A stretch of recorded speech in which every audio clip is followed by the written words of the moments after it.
فسيكفيكهم الله وهو السميع العليم. صدق الله العظيم. اللہ اکبر، اللہ اکبر۔ خواتین حضرات، قاری صاحب نے جس آیت کو منتخب کیا یہ وہ آیت قرآنی ہے کہ جب حضرت عثمان غنی رضی اللہ عنہ پر حملہ ہوا، آپ کی شہادت ہوئی، تو خون کے چھینٹے جس قرآن کریم کے صفحے پر آئے تو وہاں یہی آیت موجود تھی، اس آیت پر خون کے چھینٹے آئے۔ اللہ اکبر۔ اس پہ تفصیل سے ہم بات کریں گے اپنے معزز علماء کرام سے انشاءاللہ جیسے جیسے پروگرام آگے بڑھے گا۔ پھر ایک مرتبہ ہم لاہور چل رہے ہیں جہاں منتظر ہیں ہمارے محترم محمد اسلم راؤ صاحب، حدیث کا ترجمہ اور اس آیت کا ترجمہ اور آج کی حدیث دونوں بیان فرمائیں گے ہمارے دوست محمد اسلم راؤ صاحب۔ بہت شکریہ انیق صاحب، جزاک اللہ۔ شروع اللہ کے نام سے جو بڑا مہربان نہایت رحم والا ہے۔ تو اگر یہ لوگ بھی اسی طرح ایمان لے آئیں جس طرح تم ایمان لے آئے ہو تو ہدایت یاب ہو جائیں، اور اگر منہ پھیر لیں اور نہ مانیں تو وہ تمہارے مخالف ہیں، اور ان کے مقابلے میں تمہیں خدا کافی ہے، اور وہ سننے والا اور جاننے والا ہے۔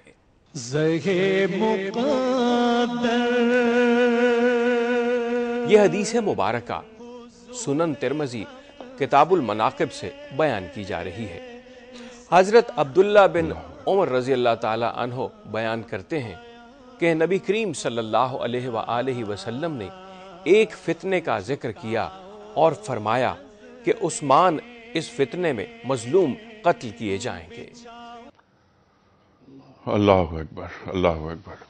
بہت شکریہ اسلم راؤ صاحب۔ خواتین و حضرات، میری خوش بختی کہ آج دنیا ٹیلی ویژن کے کراچی اسٹوڈیوز میں تشریف فرما ہیں گجرانوالہ سے تشریف لائے ہوئے ہمارے معزز مہمان محترم علامہ زاہد الراشدی صاحب۔ خواتین و حضرات، زاہد الراشدی صاحب کا میں ذاتی طور پر احسان مند اور بڑا ایڈمائرر، کوئی لمحہ ایسا نہیں گزرا جب آپ سے ملاقات ہوئی ہو اور میں نے ذاتی طور پر آپ سے کچھ نہ سیکھا ہو۔ اللہ تعالیٰ آپ کو سلامت رکھے۔ ایسے علماء کی ضرورت ہے ہمارے ملک کو، ہماری ملت کو۔ راجی صاحب، میں آپ کو خوش آمدید کہتا ہوں۔ بہت آپ کے ساتھ تشریف فرمائے ہمارے ملک کے ایک اور جید عالم، ممتاز، مقبول اور محبوب نام محترم حافظ محمد سلفی صاحب۔ دونوں مہمانوں کو خوش آمدید کہتا ہوا اس سے پہلے کہ میں بات رکھوں پہلی علامہ صاحب کے سامنے کوئی اس کمپٹیشن، کل کے سوال کا درست جواب اور آج کا سوال۔ کل ہم نے سوال یہ رکھا تھا کہ ہجرت کی رات نبی کریم صلی اللہ علیہ وآلہ وسلم کے بستر پر کون سے صحابی لیٹے؟ صحیح جواب حضرت علی کرم اللہ وجہہ۔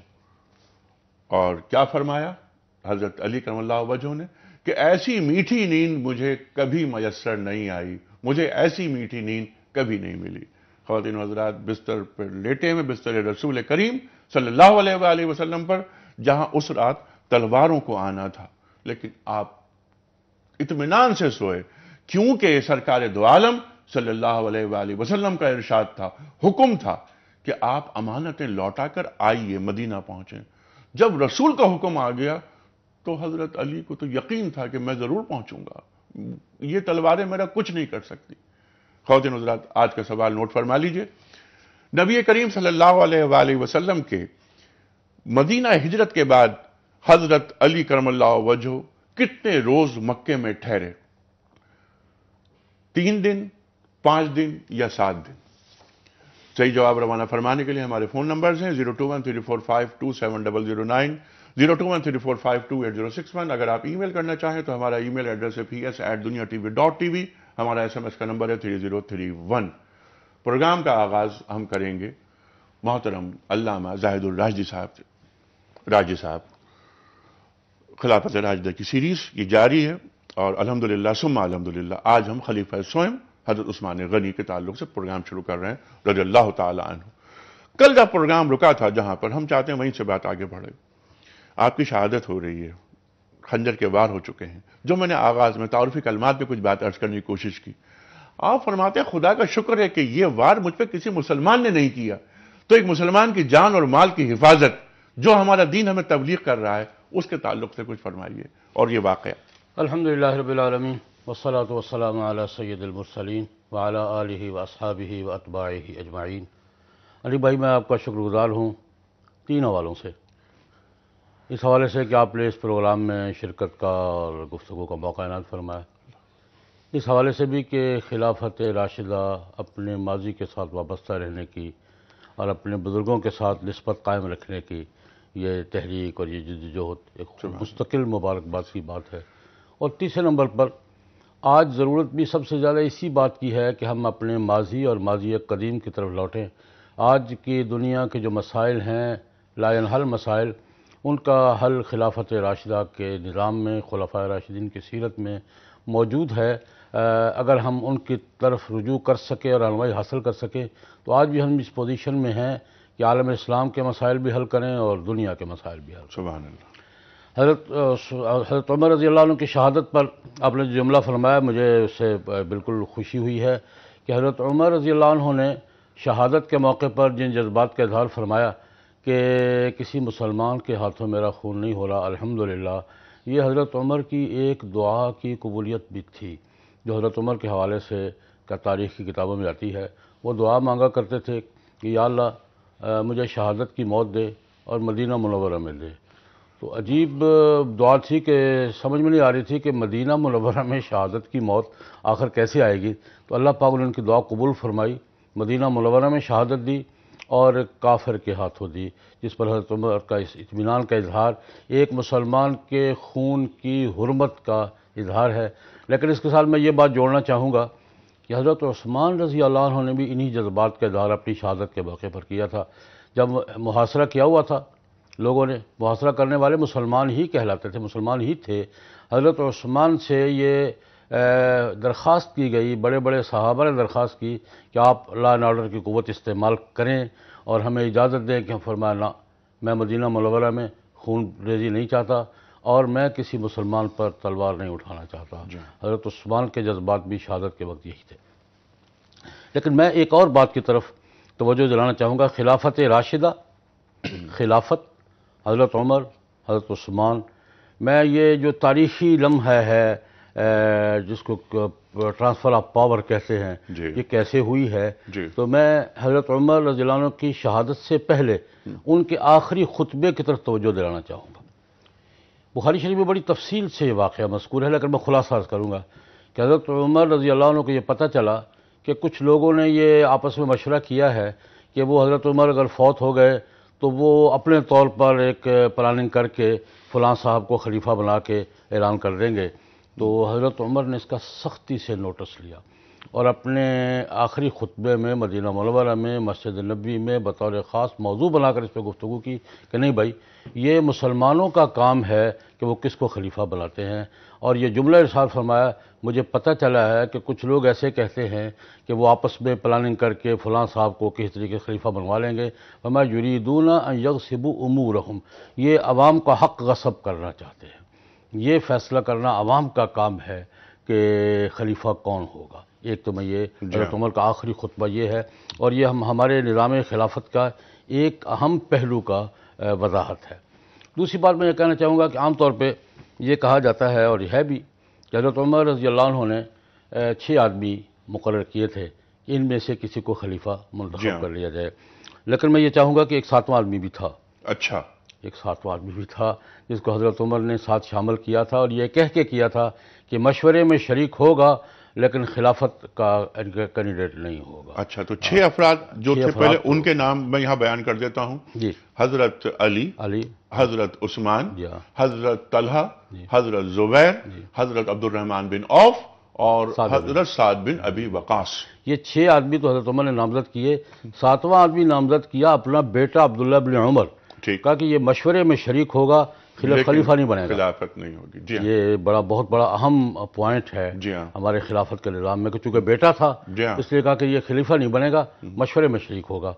ایک اور بات میں ساتھ شامل کرنا چاہوں گا کہ اس خلیفہ کے انتخاب میں عبد الرحمن بن عوف رضی اللہ عنہ نے بنیادی کردار ادا کیا ہے، اور عبد الرحمن بن عوف، یہ بھی بخاری کی تفصیلی روایت ہے، حضرت عبد الرحمن بن عوف کہتے ہیں کہ میں نے مدینہ منورہ میں اس وقت سارے ملک سے سرکردہ حضرات آئے ہوئے تھے، حج کر کے مدینہ منورہ واپس آئے تھے، کمانڈر بھی تھے، سردار بھی تھے، ایک منتخب آبادی موجود تھی مدینہ منورہ میں۔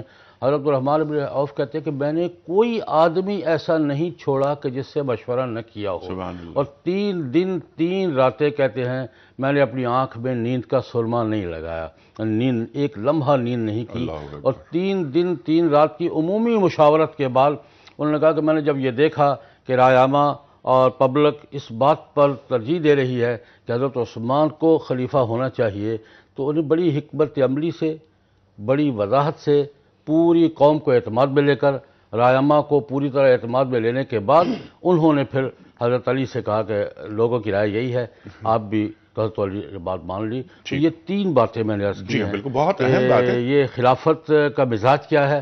یہ صرف اتنی بات نہیں ہے کہ 6 آدمی بنائے تھے، 6 آدمی آپ نے بنا لیا، ایسا نہیں۔ اس کے پیچھے پبلک وَأَمْرُهُمْ شُورَىٰ ہے، رائے عامہ بَيْنَهُمْ۔ ہے، اس کے پیچھے عوام کی قوت ہے، اور یہ خلافت کا مزاج۔ بہت ہی خوبصورتی سے وضاحت فرما دی علامہ صاحب نے۔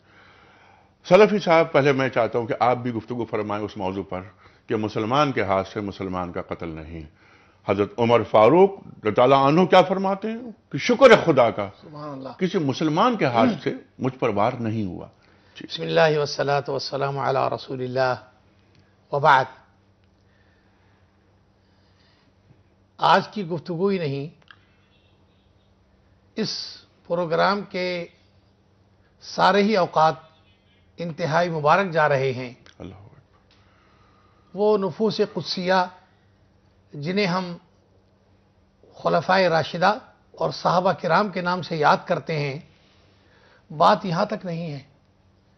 اس پروگرام کے ابتدا میں جو سورہ بقرہ کی آیت نمبر 137 تلاوت کی گئی تھی، اللہ اکبر۔ ذرا سا وقفہ اس کی طرف ٹھہرتے ہوئے یہ توجہ کے قابل ہے کہ اللہ رب العزت فرما رہے ہیں، اے دنیا والو، اگر تم ایمان لاؤ ایسے جیسے میرے رسول کے صحابہ ایمان لائے تھے تو ہدایت یافتہ ہو جاؤ گے، اور اگر ان سے تھوڑی بھی آگے پیچھے سرکشی کری تو تم ہدایت یافتہ نہیں رہو گے۔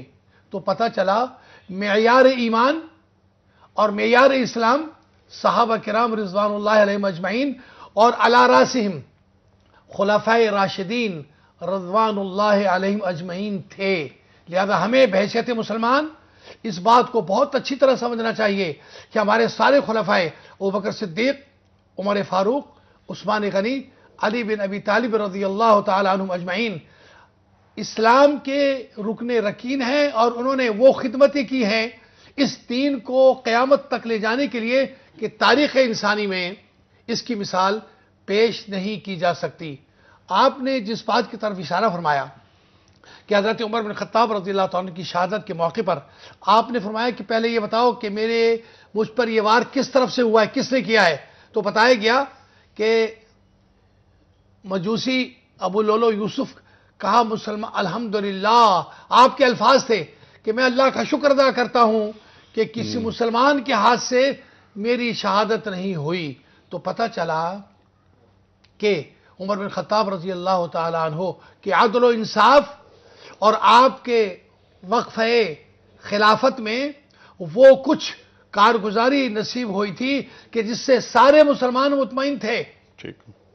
اور اگر کوئی حادثہ ہوا ہے تو غیر مسلم کے ہاتھ سے ہوا ہے، جو کہ حضرت عمر بن خطاب رضی اللہ تعالیٰ عنہ کو یہ کہنے کا موقع نصیب ہوا ہے۔ اور جیسا کہ علامہ صاحب نے اشارہ فرمایا کہ یہ تو حضرت عمر رضی اللہ تعالیٰ عنہ کی تمنا تھی کہ مولا مجھے شہادت نصیب ہو تیرے نبی کے شہر میں، اور تعجب ہوتا تھا کہ یہ کیسے ہوگا، شہادت تو ہوتے ہی کافر کے ہاتھ سے ہے۔ تو اللہ رب العالمین وحدہ لا شریک نے اپنے اس اللہ کے ولی کی دعا کو قبول فرما کے وہ بندوبست فرمایا کہ ایک مجوسی غیر مسلم آپ کی شہادت کا سبب بنا۔ ان الفاظ کے ساتھ ہم جب حضرت عثمان بن عفان رضی اللہ تعالی عنہ کی خلافت اور امارت اور آپ کے دور کی طرف آئیں گے تو بڑا طولانی قصہ ہے، لیکن بنیادی بات جیسے کہ علامہ صاحب نے اشارہ فرمائی، یہ 6 افراد کے مجموعے کی کارگزاری کا نتیجہ نہیں تھا، بلکہ حضرت عبد الرحمن بن عوف رضی اللہ تعالیٰ امام ابی جعفر طحاوی رحمۃ اللہ علیہ نے بھی امام بخاری کی طرح اپنی کتاب شرح العقیدۃ الطحاویہ میں تفصیل سے اس واقعے کا ذکر کیا ہے کہ عبد الرحمن بن عوف کہتے ہیں کہ میں ہر ایک کے دروازے پر گیا، پوچھا اور دریافت کیا کہ خلیفہ رسول صلی اللہ علیہ وسلم بننے کے لیے حضرت علی حضرت عثمان میں سے تم کس کو ووٹ دیتے ہو؟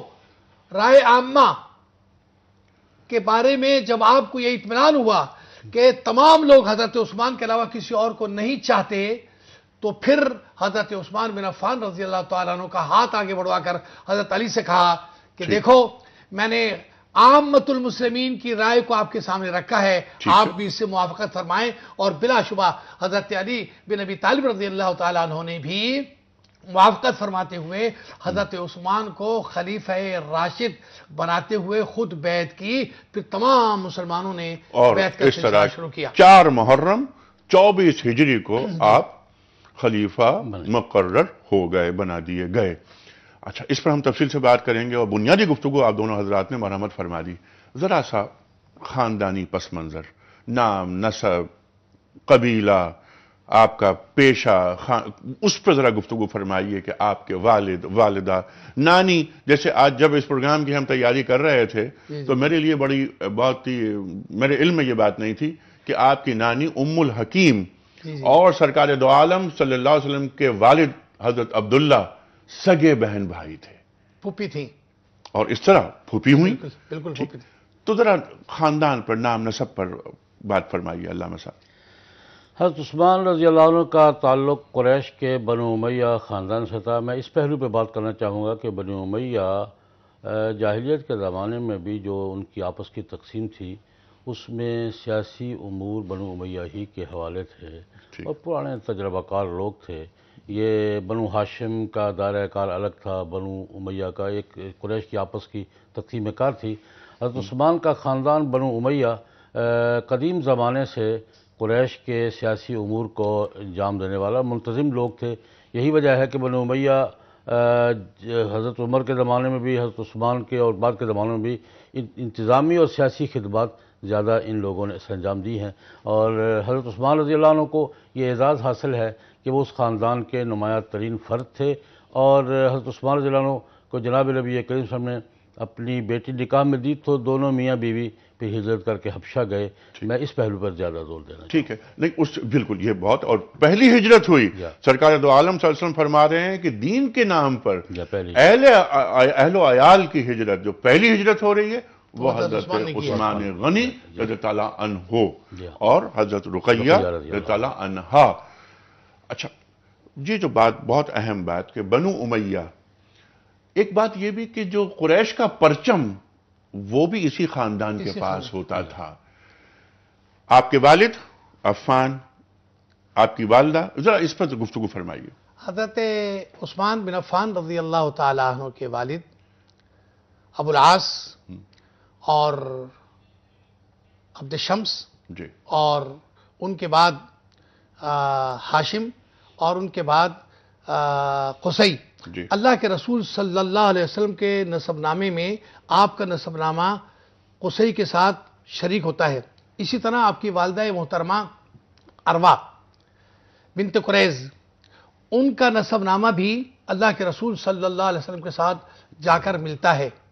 بات یہ ہے کہ جیسا کہ ابھی اشارہ کیا گیا کہ بنو امیہ حرب الفرجار میں بھی جی، حضرت عثمان کے والد نے ہی کردار ادا کیا اور وہی جھنڈا لے کر نکلے تھے.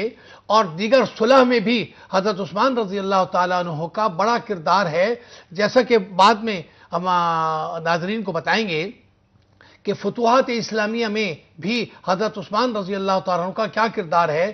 اور تاریخ اسلام میں سب سے پہلے اگر کسی نے بحری بیڑا بنایا اور بحری جنگیں کی تو وہ حضرت عثمان رضی اللہ تعالیٰ عنہ کے دور خلافت میں وقوع پذیر ہوئی. اور کس سے مقابلہ ہو رہا ہے؟ قیصر روم سے اسے شکست دی جا رہی ہے بحری بیڑے کے ذریعے. سلیفی صاحب کی گفتگو رہے گی جاری. اس وقت میں جانا ہے بریک کی جانب. آپ کا خاندانی پس منظر خواتین حضرات، اس پر گفتگو ہو رہی ہے، بنو امیہ سے آپ کا تعلق اور سیاسی قوت اور سیاسی پس منظر کے ساتھ بنو امیہ. اور یہاں سے ہم بات آگے بڑھائیں گے کہ پرچم قریش کا اسی خاندان کے پاس ہوتا تھا. اس کے بعد کیا ہوا کہ جو ہجرت کی بات کی راشدی صاحب نے، ہجرت ہوتی ہے حبشہ کی جانب. پہلی ہجرت جو دین کے نام پر ہو رہی ہے اہل و عیال کے ساتھ. حضرت لوط علیہ السلام کے بعد ایک جملہ مجھے یہ بھی یاد آیا کہ اللہ کے رسول فرما رہے ہیں صلی اللہ علیہ وآلہ وسلم کہ حضرت لوط کے بعد جو پہلی ہجرت ہوئی ہے. میں نے کہا یہ بھی اس کی میں کریکشن کر دوں یہاں، اپنی خود کی کریکشن. خواتین و حضرات، اس سے پہلے میں ایک اور سوال رکھنا چاہتا ہوں بریک کے بعد واپس آنے کے بعد، کہ قبول اسلام کیسا ہوتا ہے. آپ کی خالہ، ان کا نام سعدی اپنے بھانجے سے کہتی ہیں کہ تم دین قبول کر لو، اور آپ کے دوست حضرت ابوبکر صدیق رضی اللہ تعالی عنہ اس سلسلے میں کیا کردار ادا کرتے ہیں، یہ ہم جانیں گے بریک سے واپس آنے کے بعد. چھوٹا سا بریک.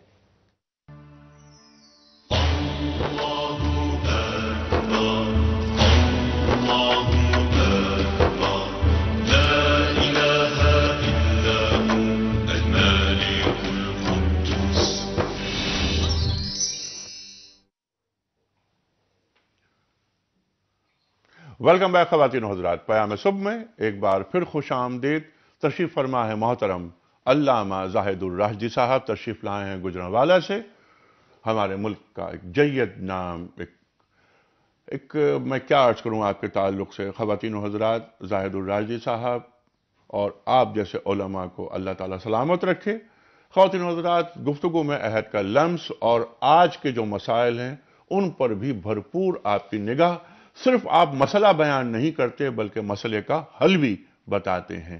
آپ کے ساتھ تشریف فرما ہے محترم حافظ محمد سلفی صاحب، ایک اور بہت جانا مانا پہچانا ہوا نام. خواتین و حضرات، آج بات ہو رہی ہے خلیفہ سوئم حضرت عثمان غنی رضی اللہ تعالی عنہ کے حوالے سے، اور یہ اس سیریز کا پہلا پروگرام ہم پیش کر رہے ہیں.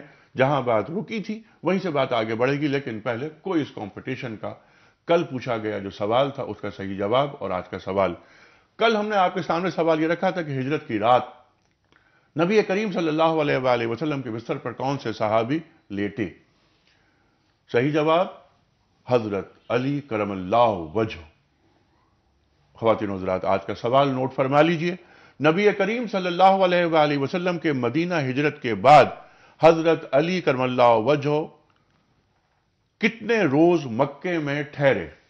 3 آپشنز، 3 دن، 5 دن یا 7 دن. خواتین و حضرات، صحیح آپشن روانہ فرمانے کے لیے ہمارے ٹیلی فون نمبرز اسکرین پر آ رہے ہیں، نوٹ فرما لیجئے. 021345270009، 021345286061. ہمارا ای میل ایڈریس ہے ps@duniatv.tv اور ہمارا SMS کا نمبر ہے 3031. سلفی صاحب، جہاں بات کٹی تھی وہیں سے ہم بات کو آگے بڑھا رہے ہیں. حضرت عثمان غنی رضی اللہ تعالی عنہ کا قبول اسلام، وہ کیا واقعہ، اس پر ارشاد فرمائی. حضرت عثمان بن عفان رضی اللہ تعالی عنہ کے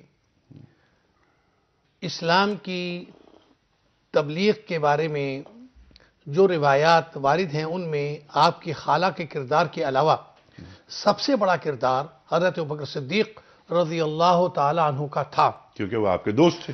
نہ صرف دوست تھے بلکہ تجارت میں شریک تھے، اور دونوں اپنی اپنی جگہ پر بڑے تاجر تھے اور معاشرے میں مانے ہوئے افراد تھے.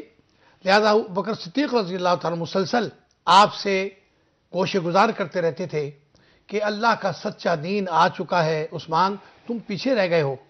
ایک بار اسی موضوع پر گفتگو ہو رہی تھی کہ روایت کے مطابق اللہ کے رسول صلی اللہ علیہ وسلم تشریف لاتے ہیں اور یہ دونوں حضرات بیٹھے ہوئے ہیں، تو آپ نے آتے ہی یہ فرمایا عثمان اللہ کی جنت کو قبول کر لو. اللہ اکبر، اللہ اکبر، اللہ. آپ کی زبان مبارک سے یہ نکلنا تھا کہ جنتی نے جنت کا مطالبہ قبول کرتے ہوئے فوراً کلمہ شہادت اشہد ان لا الہ الا اللہ واشہد ان محمد رسول اللہ پڑھ لیا اور مسلمان ہو گئے. سبحان اللہ، سبحان یہ اللہ. آپ کی جی بالکل. میں صرف یہ جو آپ نے بات فرمائی بہت اہم بات فرمائی، جو سرکار دو عالم صلی اللہ علیہ وسلم نے ارشاد فرمایا، 3 جملے میں یہاں پیش کرنا چاہ رہا ہوں، جس پہ 2 جملے تو آپ نے ادا کر دیے. آپ فرما رہے ہیں حضرت عثمان غنی تعالیٰ عنہ سے مخاطبت ہو رہی ہے، اے عثمان اللہ کی جنت قبول کر لو، میں تمہاری اور تمام خلق کی ہدایت کے لیے مبعوث ہوا ہوں. سبحان اللہ. آپ نے کلمہ شہادت پڑھا اور اسلام قبول کیا. آپ کی بات وہیں سے شروع ہوگی آگے. اچھا، اسلام قبول کر لیا، اس کے بعد اس وقت 35-36 افراد 35-36 نے اسلام قبول کیا تھا. جی بجا راجی صاحب پھر تکالیف مکہ مکرمہ کی، حالانکہ آپ جس طرح سلفی صاحب نے فرمایا بہت بڑے تاجر، لاکھوں درہم آپ کے پاس لٹا دیے دین کے لیے. آپ آگے چل کے بات کریں گے. ہم جو کنواں خریدا مسجد نبوی میں جب نمازیوں کی تعداد زیادہ ہونے لگی تو اس کی توسیع کے لیے برابر کی زمین خریدی گئی، وہ بھی حضرت عثمان غنی کے پیسوں سے خریدی گئی. اس پر آگے چلیں گے ہم. لیکن جب مسائل اور مصائب بہت بڑھے تو آپ حبشہ کی جانب ہجرت کرتے ہیں. ارشاد.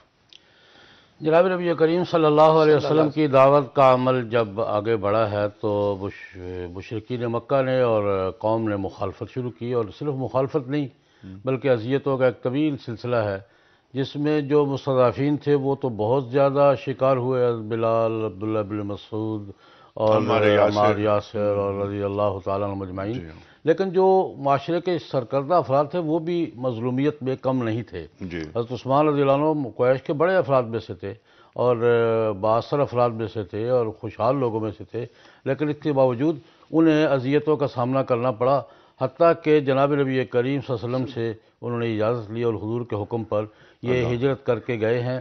اور ہجرت کر کے حبشہ جانے والوں میں حضرت عثمان رضی اللہ عنہ یہ جوڑا اور حضرت ابو سلمہ رضی اللہ تعالیٰ عنہ وہ میاں بیوی اور ام سلمہ رضی اللہ عنہ بعد میں ام المومنین بنی ہیں، اور حضرت جعفر طیار رضی اللہ تعالیٰ عنہ یہ نمایاں افراد تھے جن کو حبشہ ہجرت کر کے مکہ کے مظالم سے تنگ آ کر، اذیتوں سے تنگ آ کر حبشہ میں ہجرت کی. اور ان کو اسی وجہ سے ذو الہجرتین کہا جاتا ہے کہ یہ وہ قافلہ جو حبشہ گیا تھا ان کو یہ 2 ہجرتوں کا ثواب اللہ پاک نے عطا فرمایا، ذو الہجرتین کہا جاتا ہے. اور حبشہ میں ان کو پیچھا نہیں چھوڑا، پھر قریش نے حبشے میں بھی وفد بھیجا. عمرو بن العاص اس وقت مسلمان نہیں ہوئے تھے، وہ وفد لے کر گئے اور شاہ حبشہ سے انہوں نے شکایت کی کہ ہمارے کچھ بگوڑے ہیں، آپ ہمارے حوالے کریں. یہ بڑا تاریخی مقام ہے کہ شاہ حبشہ نے جب ان کو بلایا، جعفر طیار رضی اللہ عنہ فرماتے ہیں کہ ہم نے آپس میں مشورہ کیا کہ کیا کریں. تو یہ بہت سے مسائل زیر باس آئیں گے، جو ان کی عقائد مختلف ہیں، ہمارے عقائد مختلف ہیں. سوال یہ تھا کہ یہ حضرت عیسیٰ کو خدا کا بیٹا نہیں مانتے، یہ فلاں بات نہیں مانتے، فلاں بات نہیں مانتے. تو جعفر طیار رضی اللہ عنہ فرماتے ہیں کہ ہم نے آپس میں مشورہ کیا یا سچ بولیں گے کچھ بھی ہو جائے. ٹھیک. اور اللہ پاک نے سچ کا صلہ یہ دیا کہ شاہ حبشہ خود مسلمان ہو گئے اور ان کو وہاں سیاسی پناہ دی گئی اور ان کو تحفظ دیا گیا اور ایک عرصے تک وہاں رہے. یہ پہلی ہجرت تھی جو ان حضرات نے کی. اس کے بعد پھر دوسری ہجرت مدینہ منورہ کی ہوئی. جی ہاں، شاہ حبشہ یہ نجاشی جو مسلمان ہوئے، اور حضرت جعفر طیار رضی اللہ عنہ نے سورہ مریم کی آیات وہاں پر تلاوت کی کہ یہ ہے سورہ مریم اور یہ ہے آیات اور یہ ہے کلام خداوندی.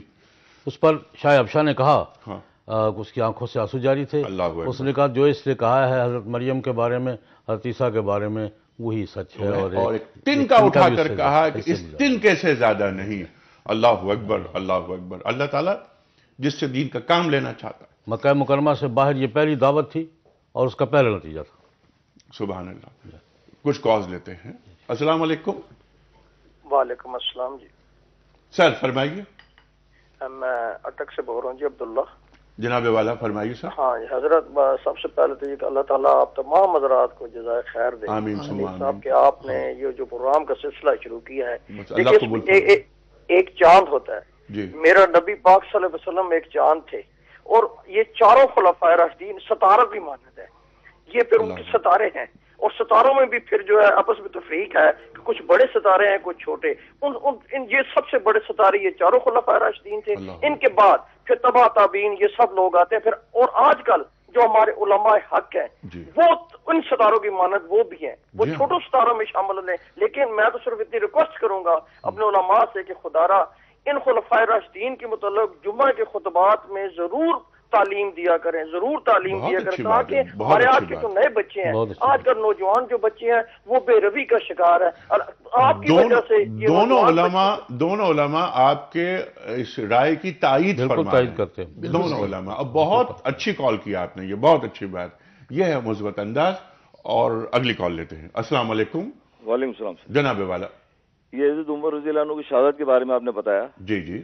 یہ آج کے دوست آپ نے جوڑا کہ مسلمان کو قتل کر رہا ہے ہمارے ملک میں نا. جی. تو ابھی ہم جنرلی دیکھتے تو منافق کی ساری نشانیاں ہمارے عام مسلمان میں موجود ہیں نا، جھوٹ بولنا، وعدہ خلافی کرنا، امانت میں خیانت کرنا. جی، اور جب کوئی جھگڑا ہو جائے تو گالم گلوچ پہ اتر جانا.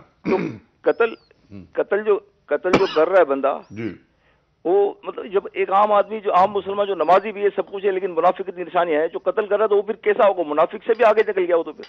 جی، جو مسلمان کا خون بہا رہا ہے وہ یقیناً، میں اس پر بات کرواؤں گا. سلفی صاحب آپ اس پر بات کیجئے گا. یہ جو سوال بہت اہم سوال ہے، جو بات قتل یہ کر رہا ہے کہ مسلمان کو. قرآن کا فیصلہ قیامت تک کے لیے جاری وساری ہے ٹھیک.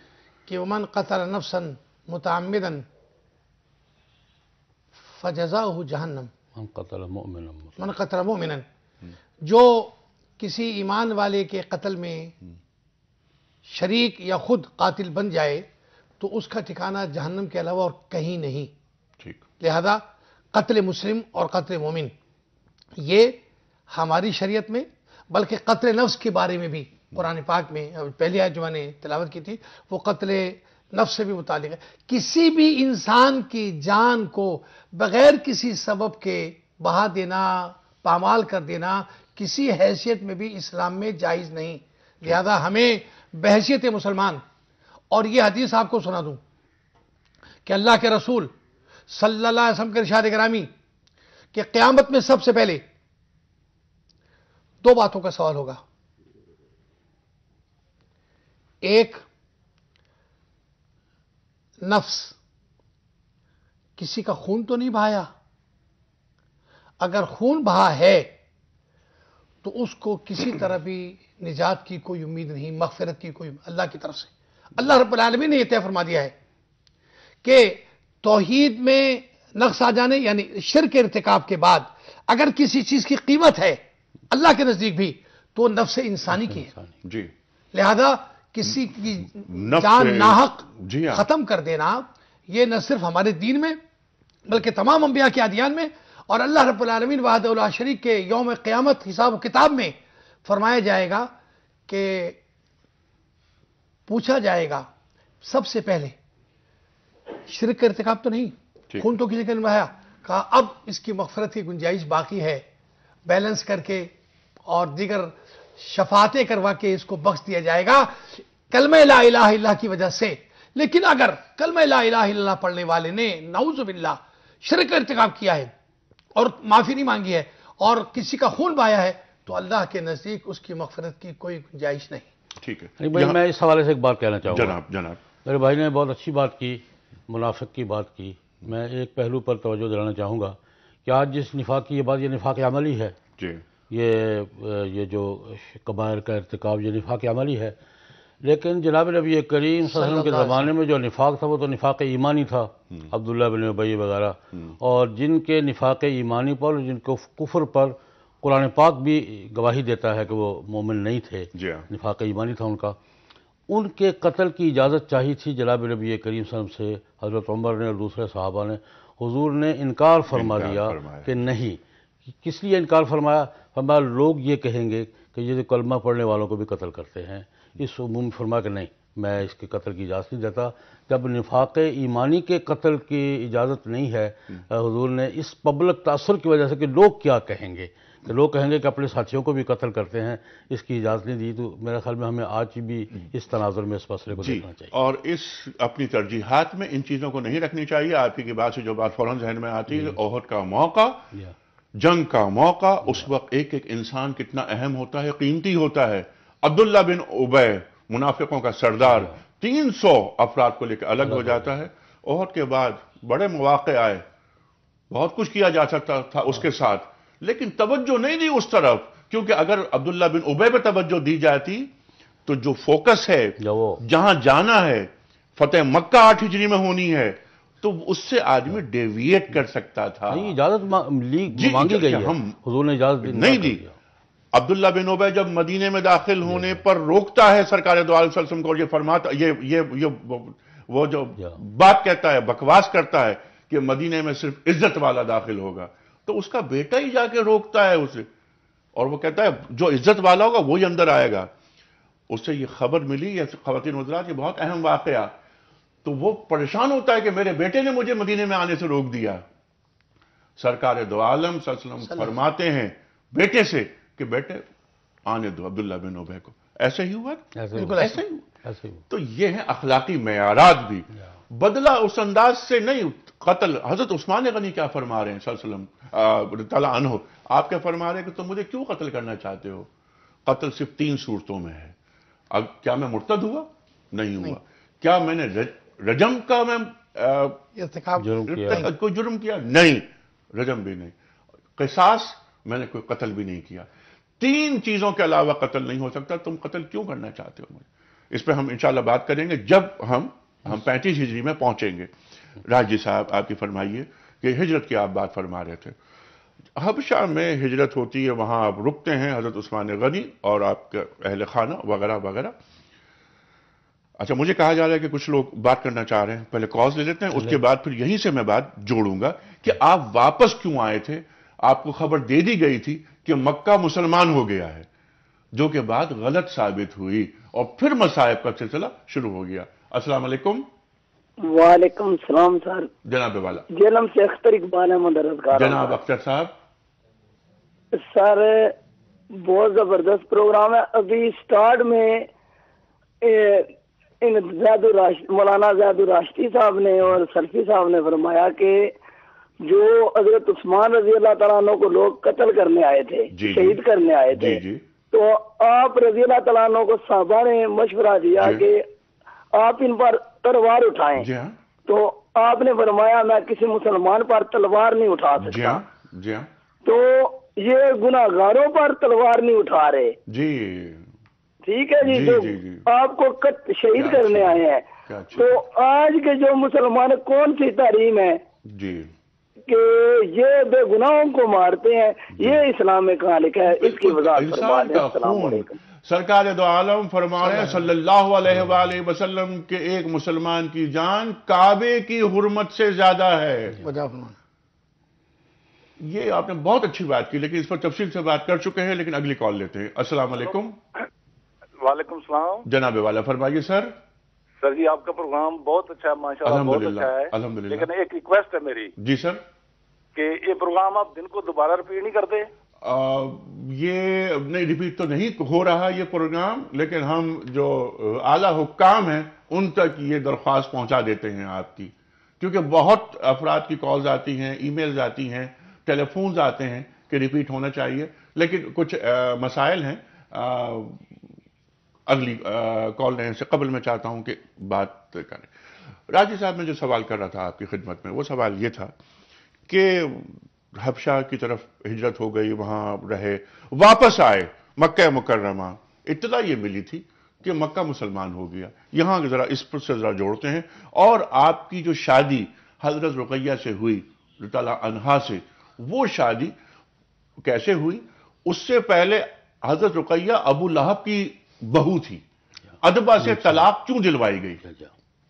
ارشاد. جناب نبی کریم صلی اللہ علیہ وسلم نے حضرت عثمان رضی اللہ عنہ کو یہ اعزاز بخشا. یہ ایک بات تو یہ ہے کہ حبشہ گئے تھے اور واپس آئے, یہ سن کر کے مکہ مسلمان ہو. یہاں سے ہجرت کا تصور ذہن میں آتا ہے کہ ہجرت کیوں ہوتی ہے, کہ جب مسلمان اپنے دینی شاعر پر, اپنے عقیدے پر کہ اس معاشرے میں قائم نہ رہ سکے تو وہ علاقہ چھوڑ کر دوسرے علاقے میں جائے. مقدم دین ہے, ایمان ہے, اپنے دین کے شاعر ہیں. ہجرت کے فلسفے میں یہ ہے کہ مسلمان ایک سوسائٹی میں اگر ایمان پر, عقیدے پر, اپنے شاعر پہ قائم نہیں رہ سکتا تو اس جگہ رہنا ضروری نہیں ہے اس کا, وہ دوسری جگہ جائے. جو اس لیے جب پتہ چلا کہ وقع والے تو ٹھیک ہو گئے ہیں سارے, تو حضرت عثمان واپس آئے.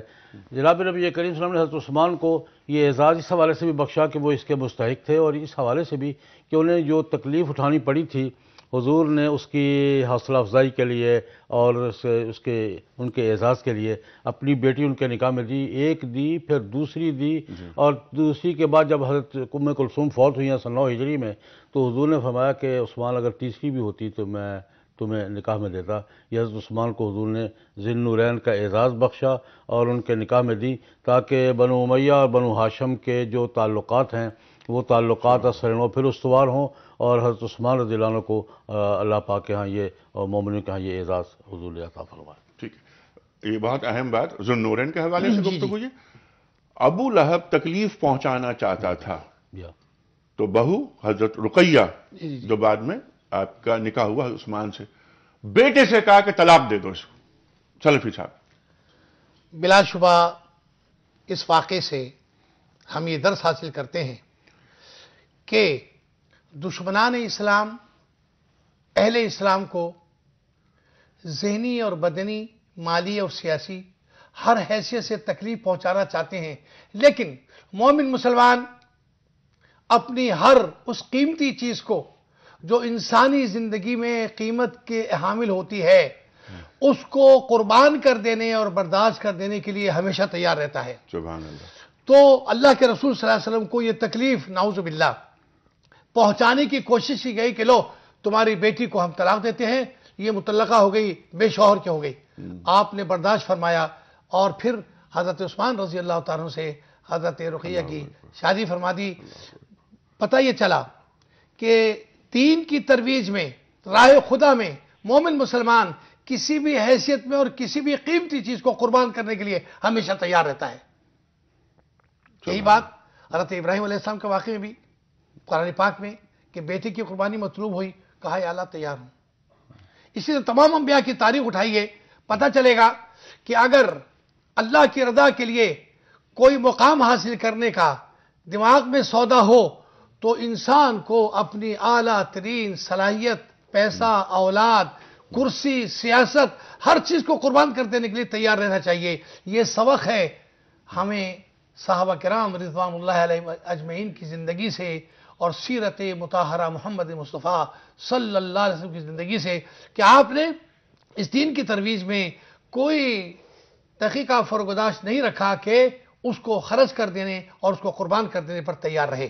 سبحان اللہ. اس کا ایک پہلو یہ بھی ہے بحث جی کہ ابو لہب نے اپنے بیٹے سے طلاق دلوائی حضور کو اذیت پہنچانے کے لیے، لیکن حضرت عثمان جو مکے کے شرفاء میں تھے اور ابو لہب کے خاندان کے برابر کے لوگوں میں تھے، انہوں نے آگے بڑھ کر کہا کہ یہ نہیں تو اس سے بہتر رشتہ حاضر ہے، اور میں اس یعنی وہ جو ایک توہین کا پہلو پیدا ہوتا تھا اس کو حضرت عثمان نے خود اپنی پیشکش کے ساتھ کور کیا اور حضرت رقیہ کے ساتھ نکاح کر کے دنیا کو بتایا کہ یہ ابو لہب کا یہ اقدام اس کے کسی فائدے میں نہیں آیا. ٹھیک ہے. اور اس کے ساتھ ساتھ اس بات سے، آپ کی بات سے ایک اور بات جو ذہن میں آتی جو آپ نے بھی فرمائی، آپ سے مراد حضرت عثمان غنی تعالیٰ عنہ نے، کہ خاندان رسالت سے ایک تعلق جب حضرت رقیہ کا انتقال ہوتا ہے غزوہ بدر کے فوری بعد، تو آپ کو یہ قلق، بار بار قلق اس بات کا کہ میرا تعلق جو خاندان نبوت سے تھا وہ ٹوٹ گیا.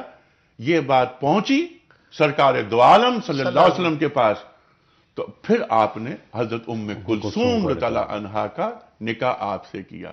خاندان رسالت سے ایک تعلق، یہ بہت اہم بات.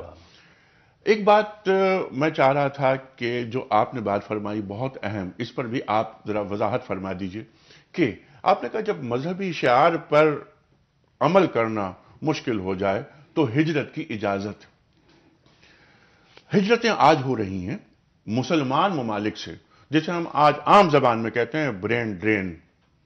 ہمارے بچے، ہماری بچیاں، بڑے بڑے ذہن، ہم ان پہ پیسے خرچ کرتے ہیں، انہیں doctor, engineer, I T expert وغیرہ بناتے ہیں، پھر وہ پاکستان چھوڑ دیتے ہیں. بہتر معیشت کے لیے کیا کسی مسلمان ریاست سے کسی مسلمان فرد کو صرف اپنی معیشت کو بہتر بنانے کے لیے مستقل بنیاد پر ہجرت کی اجازت دین دیتا ہے؟ ہجرت کے لفظ حضور نے اس کے لیے بھی ہجرت کا لفظ ہی بولا ہے لیکن لغوی طور پر کہ دنیا کے لیے، رشتے کے لیے. فرمایا ہجرتیں تین ہیں. ایک آدمی ہجرت کرتا ہے دنیا کے کمانے کے لیے، ایک آدمی ہجرت کرتا ہے رشتے کی تلاش میں، ایک آدمی ہجرت کرتا ہے اللہ رسول کی رضا کے لیے. فرمایا اصل ہجرت تو یہ تیسری ہے. لیکن جو سوال آپ نے اٹھا بہت اہم سوال ہے. میں یہ عرض کرنا چاہوں گا کہ جب ایک ملک سے، ایک اسلامی ریاست سے ذہن کا انخلا ہو رہا ہو، ذہانت کا انخلا ہو رہا ہو، تو ریاست کا حق حاصل ہے کہ وہ اس پر قدغن لگائے. نہیں، ریاست کا حق نہیں، دین کا کیا حق ہے؟ دین کا تقاضا بھی ہے. دین کا تقاضا یہ ہے. ریاست بھی دینی کے تقاضے کے حوالے سے کرے گی بات. لیکن میں دونوں پہلو یہ توازن قائم رکھنا ضرور چاہوں گا کہ ریاست اور دین کا تقاضا یہ بھی ہے کہ جو ذہانت ملک میں پیدا ہو رہی ہے ملک کے اندر اس کے کھپنے کی معقول بندوبست ہو. اس کے جو ہجرت کے اسباب ہیں نا ترک وطن کے، ایک ہے لالچ، ایک ہے مجبوری. میرے خیال میں یہ دونوں ہماری ذمہ داریاں ہیں کہ ذہانت کو ملک کے اندر رکھنے کے جو تقاضے ہیں وہ پورے کریں اور ذہانت کو منتقل ہونے سے روکیں بھی. ٹھیک ہے. اگر نہیں ہو رہے جیسے آج کے حالات ہیں، ہمارے بہترین ذہن مجبور ہو گئے ہیں، اور پھر لا اینڈ آرڈر بہت بڑی بات ہے کہ مجھے گولی لگ جائے گی کسی بھی وقت میں، کس ماحول میں، اور جو آپ بات فرما رہے ہیں کھپت نہیں ہو رہا، ممکن نہیں ہے آج کے حالات میں، لیکن انشاءاللہ آنے والا کل بہت اچھا ہے. لیکن اب جب تک کہ ایسے سازگار حالات پیدا نہیں ہو رہے اس وقت تک کیا عارضی ہجرت ہو سکتی ہے بہتر معیشت کے قیام کے لیے؟ میرے خیال میں فرد کو اپنی معیشت سے بہتر ملک کی معیشت کو ترجیح دینی چاہیے. یہی جواب آپ کا؟ آپ کی بات اس نوعیت سے بہت ہی اہم ہے، اور اس میں دو پہلو ہیں. ایک پہلو پر گفتگو ہو رہی ہے، دوسرا پہلو تھوڑا سا تشنا ہے، اور وہ یہ مسلمان کو